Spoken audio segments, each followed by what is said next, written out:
तो जैसा गरीबी देखा तो भगवान से प्रार्थना करता हूँ कि वैसा गरीबी कोई देखे ना। काहे कि मैं जिस टाइम से अपना होश संभाला, जिस टाइम से मैं देखा, उस टाइम से ही ऐसा गरीबी कि 2 टाइम खाने का घर में सामान नहीं, पैसा नहीं, किताब का पैसा नहीं, रहने का घर नहीं, घर भी ऐसा कि धूप से बचता का, पानी से, कुछ पानी से क्या धूप से ही बेकार, बच ही नहीं सकते आप। उसके बाद किताब, कॉपी, खाना, कपड़ा लत्ता कुछ भी मेरा पास नहीं था कि जिससे कि मेरा सपना हो सके कि मैं पढ़ सकूं। उसमें मैं क्या कैसे पढ़ता था उसके लिए मैं थोड़ा सा बताना चाहता हूं कि जब मैं उर्दू पढ़ के, जब बच्चे का पढ़ाई, मैं बचपन का पढ़ाई पूरा कर लिया, उसके बाद मैं हिंदी जब पढ़ने के लिए गया तो मेरे पास किताब कॉपी नहीं था। स्कूल वाले, प्राइवेट स्कूल में पढ़ना मैं चाहता था बट प्राइवेट स्कूल में पढ़ नहीं सका। हिंदी मीडियम में ही प्राइवेट स्कूल में नहीं पढ़ सका क्योंकि पैसा ही नहीं था।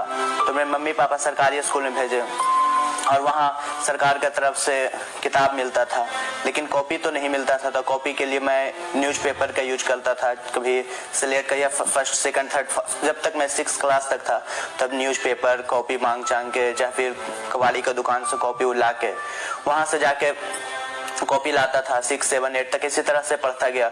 ना कोचिंग ना स्कूल, कुछ भी नहीं, बस केवल सरकारी स्कूल में जहाँ कुछ फैसिलिटी नहीं, सर आते नहीं थे, उसी में मैं जाके जब तक स्कूल खुला रहता था जब तक मैं सेल्फ स्टडी करता था। और क्लास 8 तक पढ़ते NTSC क्लास 8 में क्वालिफाई किया। उसके बाद कुछ पैसा आने लगा कि मैं आगे का मतलब पढ़ सकूँ किताब पे, लेकिन उतना पैसा नहीं आता था कि मतलब मेरा कुछ भी हो सके। बस किताब भी नहीं खरीद पाते। तो 9 क्लास में गया, कॉपी का तो पैसा आ गया लेकिन अब किताब का पैसा नहीं था कि 9 क्लास का मैं किताब खरीदूं। तो 9 क्लास के मैम सर लोग जो थे, सर मैम किताब देते थे। उसके बाद फिर जब मैं क्लास 10 में गया तो उस टाइम सबसे बड़ा परिस्थिति, उस टाइम सबसे विषम परिस्थिति था कि जब इतना सब चीज एग्जाम में क्वालिफाई होने तक मैं पढ़ लिया, पास हो गया, लगा कि मैं मैट्रिक में टॉप कर जाऊंगा। उसके बाद भी मेरे पास समस्या था कि मेरे पास फॉर्म भरने का पैसा नहीं था। तो उस टाइम पूरा परेशानी आ गया कि अब कहाँ से फॉर्म भरना। तो मैं तो मैट्रिक में यदि मैं पास ही ना हो तो आगे का कुछ सोच ही नहीं पाऊंगा।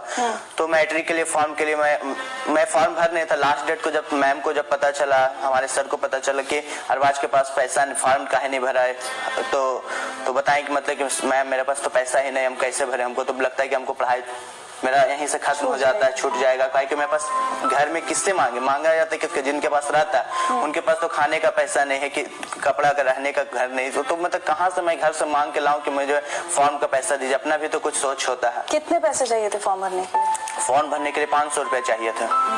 उसके बाद तो फिर मैम सर लोग इंतजाम करके बोले कि ठीक है तुमको हम पैसा दे देते हैं, तुम फॉर्म भर लो, और भर दिए फॉर्म। तो उसके बाद मैं फिर बहुत मतलब मैम को शुक्रिया किया कि मैं मतलब आज यदि आप नहीं भरते तो शायद मेरा यहीं से पढ़ाई में रुक जाता और मैं पास ही ना होता। उसके बाद फिर मैट्रिक में एग्जाम, फिर पढ़ते मैट्रिक में जब रिजल्ट आया तो 5वां रैंक आया।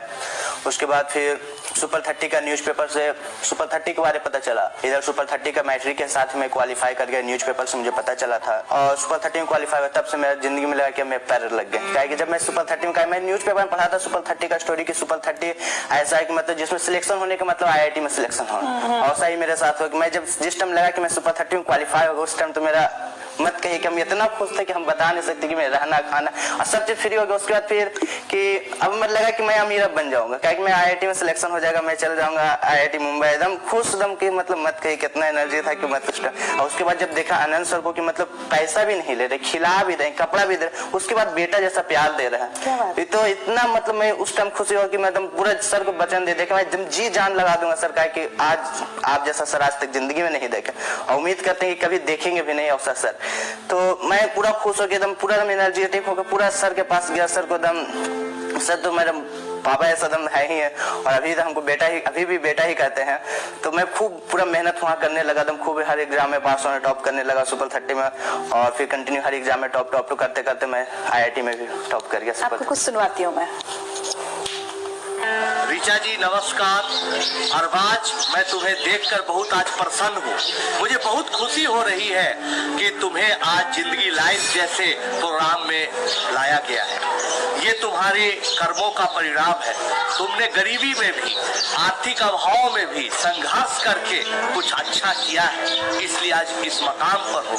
मैं उम्मीद करता हूँ, मैं आशा करता हूँ, मेरा पूर्ण विश्वास है कि तुम जरूर लाइफ में अच्छा करोगे, और जब अच्छा करोगे, कुछ बड़ा आदमी बन जाओगे, तुम भी अपने जैसे लोगों की मदद करोगे, ये हम तुमसे उम्मीद रखते हैं अरबाज।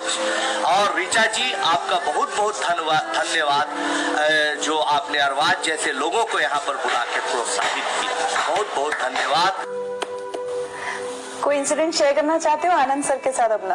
अफ्तार पार्टी सर मतलब एक बार कराए थे मेरे कोचिंग में, कहा कि रमजान में फास्टिंग रहता है, और उसके बाद सर देखे कि फास्टिंग भी है, फिर बेचारा पढ़ भी रहा है। उसके बाद क्या सर की बहुत अच्छा कि मतलब अफ्तार पार्टी की मतलब सर का एक सबसे बड़ा क्वालिटी है कि सर कभी हिंदू मुस्लिम में कई भेदभाव करते ही नहीं। अफ्तार पार्टी का आयोजन अपना कोचिंग में किए, मतलब सुपर 30 लोगों के साथ, और अपने बैठ के अपना हाथ से मेरा रोजा खुलवाया। एकदम लगा कि मतलब कि तो मेरे घर से एकदम बहुत स्वर्ग मुझे मिल गया।